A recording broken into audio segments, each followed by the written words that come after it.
भाई किसी मित्र ने पूछा है, किसी विद्यार्थी ने मेरे ख्याल से कि ये चीज़ें याद नहीं रहती। जिस समय पढ़ते हैं, उस समय बात समझ भी आ गई, उस समय तो याद भी हो गया, लेकिन अब उसी चीज़ को 1 महीने बाद देखो, तो पता चलता है कि अब याद ही नहीं है ज़्यादातर चीज़ें, तो क्या करें? तो भई इसकी एक सिंपल टेक्नीक जो मैं यूज़ करता हूँ, मैं जैसे बाज़ार से कोई सामान चाहिए। अब जब लोग बाज़ार से आ चुके होते हैं मुझे तब याद आता था कि भई ये तो मैंने मँगाया ही नहीं। तो मैं जहाँ पे बैठता हूँ वहाँ से सामने जहाँ नज़र पड़ती है दीवार पे, वहाँ बड़ा-बड़ा लिख के चिपका देता हूँ, जो भी चीज़ मुझे मँगानी है। अब ज़्यादातर पूछते हैं लोग कोई बाज़ार जा रहा है, तो हम 10-12 लोग साथ रहते हैं। कोई टीचर मान लीजिए बाज़ार जा रहा है कि सर जी कुछ लाना है? तो अब मैं सामने देखता हूँ, तो एक सिस्टम बन गया कि भई वहाँ पे लिखा हुआ है। उसी प्रकार से मान लीजिए कि मैं भुलक्कड़ बहुत ज़्यादा हूँ, तो मान लीजिए कि तौलिया है बाहर कहीं सूख रहा है, किसी ने बोला बारिश होने वाला है सर जी इसको ले लो आप। अब मैंने वो तौलिया लिया और ठीक जगह पे रख दिया जहाँ बारिश ना लगे लेकिन कमरे में नहीं गया अभी और फिर उसको भूल गया। मैंने कहा यार अब इसका क्या करें? तो मैं क्या करता हूँ इस तरीके की कोई चीज़ हो, जिसको कमरे में ले जाना है अपने, लेकिन अभी मैं नहीं जा रहा हूँ कमरे में, तो मैं उसको दरवाजे के पास रख देता हूँ। कमरे का दरवाज़ा बंद है, बाहर से कुंडी लगी है और वो नीचे रख देता हूँ उसको या दरवाजे पे टाँग देता हूँ। अब जब आप दरवाज़ा खोलोगे तो दिखेगा। तो उसी प्रकार से आप ये जो पढ़ाई-लिखाई की चीज़ें हैं ना, जहाँ-जहाँ आपकी नज़र पड़ती है, आप मान लीजिए जो भी नोटबुक का इस्तेमाल करते हो, नोट्स होंगे जिसमें, उसके बाहर, ख़ास-ख़ास जो चीज़ें हैं, उसके बाहर चिपका दो कवर पे। तो फ्रंट कवर और बैक कवर पे काफ़ी सारी चीज़ें आ सकती हैं। कमरे में जहाँ पे आप बैठते हो, तो पूरी दीवार पे अभी कुछ साल पहले मुझे पढ़ाना था।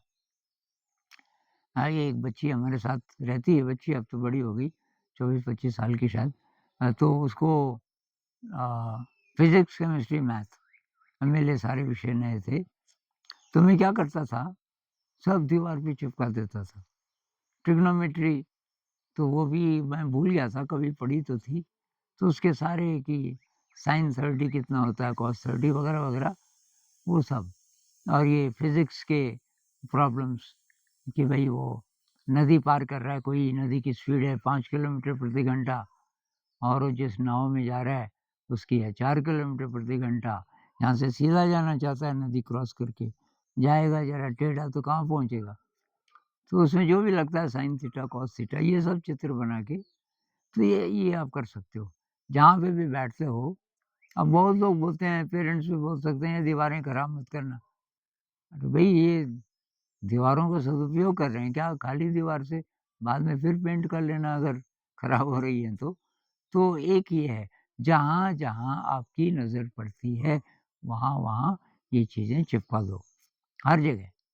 तो बाथरूम में किचन में हमारी किचन बहुत बड़ी है क्योंकि इतने लोगों का खाना बनता है, फिर बर्तन साफ करने की जगह, तो जगह दीवारें खाली हैं, उसपे चिपका सकते हो, नहीं तो अपने कमरे पे चिपका सकते हो, कमरे की दीवारों पे।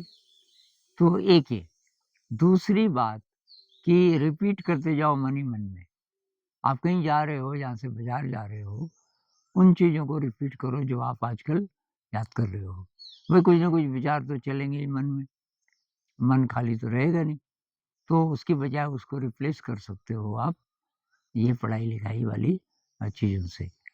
अच्छा, तीसरी बात, सीधे मत रटो बिना समझे।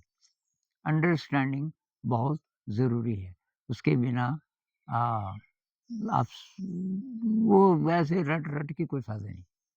तो उदाहरण के लिए मैं केमिस्ट्री का उदाहरण ले रहा हूँ कि ब्यूटाडाइन, ब्यूटाडाइन जैसे रबड़ वग़ैरह बनता है, तो ब्यूटाडाइन का स्ट्रक्चर कैसा है? यहाँ पे 1 कार्बन, 2 कार्बन, 3 कार्बन, 4 कार्बन।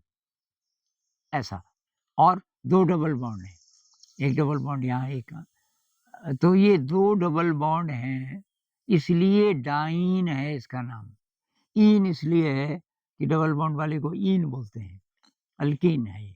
और 2 हैं तो डाई, जैसे कार्बन डाइऑक्साइड, डाई मतलब 2, तो ब्यूटाडाइन इसका नाम। इस ये ऐसी-ऐसी चीज़ें दिमाग में पहले बिठा देनी चाहिए कि भई इसका नाम ऐसा क्यों होगा? तो अंडरस्टैंडिंग बहुत ज़रूरी है। उस पे टाइम लगता है शुरू में। अच्छा, तीसरी बात कि चित्र, जहाँ-जहाँ हो सके उसका चित्र बनाओ। अ, ये केमिस्ट्री के जितने स्ट्रक्चर्स हैं, इनके चित्र बनाओ। फिज़िक्स में जो प्रॉब्लम्स आती हैं बहुत सारी, कि भई जैसे नदी पार में अभी बोल रहा था, उसका चित्र दिमाग में होना चाहिए। आपको नदी दिखनी चाहिए, ये नदी बह रही है इस स्पीड से, ये नाव में बैठेगा, सीधा जाना चाहता है। नदी मान लीजिए कि 1 किलोमीटर चौड़ी है, पर उसका रास्ता 1 से ज़्यादा होगा, क्योंकि नदी भी नाव को बहा ले रही है ज़रा-ज़रा करके। तो वो यहाँ से यहाँ जाना है, इसके बजाय यहाँ से यहाँ पहुँचेगा। कितना पहुँचेगा, तो ये कोण कितना है वगैरह। तो चित्र जहाँ तक हो सके चित्र बनाओ। और शॉर्ट नोट्स, शॉर्ट नोट्स एक ही शब्द से आपको याद आ जाए तो बहुत ही बढ़िया। कई बार कोई ट्रिगर जिससे याद आए, जैसे ये कैसे याद रहेगा कि भई रबर कैसे बना?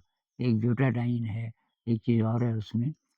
तो आप ये हवाई द्वीप समूह, ये भी लिख दो। 1941 हवाई द्वीप समूह में अमेरिका के रबड़ से, नेचुरल रबड़ से भरे हुए जहाज़ से, जो जापान ने ध्वस्त कर दिए थे, तब ये रिसर्च शुरू हुई। अगर आपको ये कहानी पता है, तो इसका यूज़ करना है। तो चीज़ों के लिंक बनाओ, जितने लिंक आप ज़्यादा बनाओगे, उतना ज़्यादा आपको ये याद रहेगा। और दोहराते जाओ मन ही मन में कहीं भी जाते हुए। तो इस पे फिर कभी बात करेंगे। नमस्कार।